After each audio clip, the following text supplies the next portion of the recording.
रहीम। आज हम फिजिक्स का चैप्टर नंबर 2 का नॉइज पोल्यूशन टॉपिक डिस्कस करेंगे। तो मैंने कंप्लीट नोट्स तैयार किए हुए हैं विद हेडिंग्स। तो लॉन्ग क्वेश्चन आएगा तो आप बिल्कुल इस तरीके से अटैम्प्ट करें विद हेडिंग्स, इंशाल्लाह आपके पूरे मार्क्स आएंगे। और इसी टॉपिक के अंदर शॉर्ट क्वेश्चंस भी बनते हैं, तो उन शॉर्ट क्वेश्चंस को भी आप अटैम्प्ट करें विद एग्जांपल्स, तो इंशाल्लाह आपके 2 नंबर कंफर्म होंगे हर शॉर्ट्स के। अच्छा, तो सबसे पहले आपके पास हेडिंग आती है नॉइज। शोर क्या होता है? Sound which has jarring and unpleasant effect on our ears. ऐसी आवाज झुंझलाहट वाली, जारिंग कहते हैं झुंझलाहट को, ऐसी झुंझलाहट वाली आवाज जो हमारे कानों पर ना खुशगवार आवाज या ना गैर खुशगवार असर डाले, उसको हम नाम देंगे नॉइज का। जैसे कि मिसाल के तौर पर मशीनरी की आवाज, ट्रैफिक की आवाज, ये क्या कहलाती है? ये हमारे लिए शोर की मिसाल है। It corresponds to irregular and sudden vibrations produce by the sound. यानी अगर हम काम कर रहे हैं, बाज़ औक़ात ऐसा होता है हम कमरे में काम कर रहे होते हैं, तो हमारा छोटा बहन या भाई आता है और वो तेज़ी से दरवाज़ा बंद करके चला जाता है, तो इसको कहते हैं स्लैमिंग ऑफ डोर बेसिकली। और ये क्या हो रहा होता है कि इरेगुलर और सडन वाइब्रेशन प्रोड्यूस हो रही होती है, और ये भी बेसिकली हमारे कानों के लिए गैर खुशगवार आवाज़ होती है, तो ये भी नॉइज़ की एग्जाम्पल के अंदर आ जाएगा। इसके बाद आ जाता है आपके पास म्यूजिकल साउंड्स। म्यूजिकल साउंड्स कौन सी होती हैं? Sound of instruments which has pleasant effects on our ears. ऐसी आवाज़ इंस्ट्रूमेंट्स की जो हमारे कानों पर खुशगवार असर डालें, उसको हम नाम देंगे म्यूजिकल साउंड्स। जैसे कि फ्लूट, हारमोनियम, वायलिन और ड्रम ETC।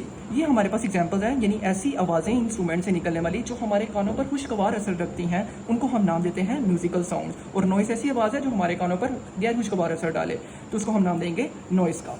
अब आगे आपके पास हेडिंग बनती है इफेक्ट्स ऑफ नॉइस पोल्यूशन। ये अलग से 2 नंबर का शॉर्ट आ जाता है कि नॉइस पोल्यूशन के असरात क्या हैं। Noise pollution is a major issue in big cities. शोर की आलूदगी बड़े शहरों में एक खतरनाक मसला है।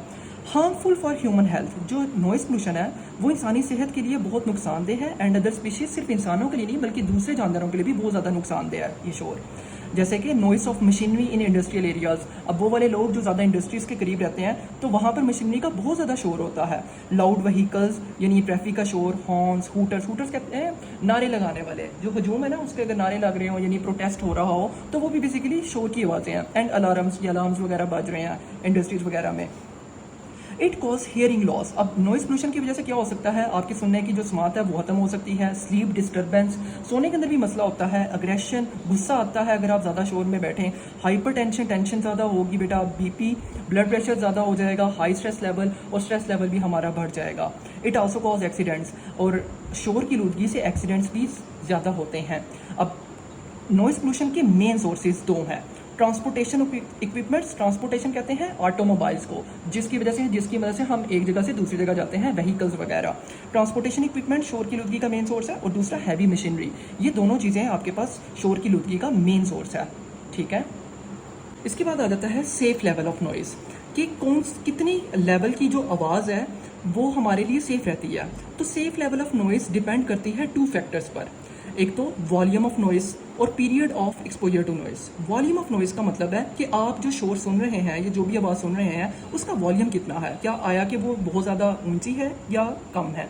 Period of exposure to noise यानी हम जो आवाज़ वो शोर सुन रहे हैं वो कितनी देर तक के लिए सुन रहे हैं। तो सेफ लेवल ऑफ नॉइस हमारे पास 2 फैक्टर्स के ऊपर डिपेंड करता है, वॉल्यूम ऑफ नॉइस के ऊपर भी और period of exposure to noise, कि हम जो शोर सुन रहे हैं वो कितनी देर तक के लिए है और उसका वॉल्यूम कितना है। Level of noise. अब बहुत से ममालिक में जो नॉइस का जो लेवल है, जो शोर का लेवल है, अगर एक इंसान 8 घंटे काम करता है, ठीक है, तो बहुत से ममालिक में जो लेवल ऑफ नॉइस ऑब्जर्व किया गया है वो 85 to 90 डेसिबल है, ठीक है। यानी अगर एक इंसान 8 घंटे एक दिन में काम कर रहा है किसी इंडस्ट्री में, किसी फैक्ट्री में, तो उसकी जो लेवल ऑफ नॉइस होगा वो कितना है? 85 to 90 डेसिबल है। अब इस नॉइस से किस तरह से बचा जाए?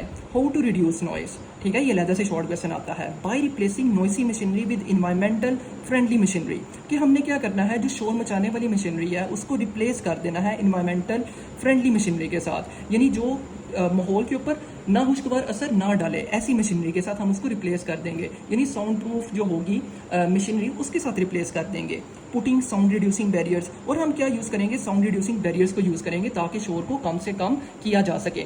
और बेसिकली हम क्या करते हैं, अगर हम जो दीवारें हैं वो भी हम इस तरह की बना लेते हैं कि जिसकी वजह से जो साउंड को प्रूफ किया जा सकता है, साउंड प्रूफ वॉल्स भी बना सकते हैं यूजिंग हेयरिंग प्रोटेक्शन डिवाइसेस। और इसी तरह हम हेयरिंग प्रोटेक्शन डिवाइसेस यूज़ करके भी हम शोर की आलूदगी को कम कर सकते हैं। तो ये हमारे पास एक कंप्लीट लॉन्ग बन जाता है जिसमें हमारे पास अगेन ये आपके पास सबसे पहले नॉइज़ की डेफिनेशन होगी, म्यूजिकल साउंड्स की डेफिनेशन हो सकती है, उसके बाद इसके इफेक्ट्स हो सकते हैं, मेन सोर्सेज हो सकती हैं, then safe level of noise, then level of noise and how to reduce noise. तो ये सारे के सारे शॉर्ट क्वेश्चंस हैं। इन शॉर्ट क्वेश्चंस को ही आप अच्छे तरीके से याद कर लें तो आपका कंप्लीट लॉन्ग अटैम्प्ट हो जाएगा और इंशाल्लाह आपके पूरे मार्क्स आएंगे बोर्ड में। जज़ाकल्लाह।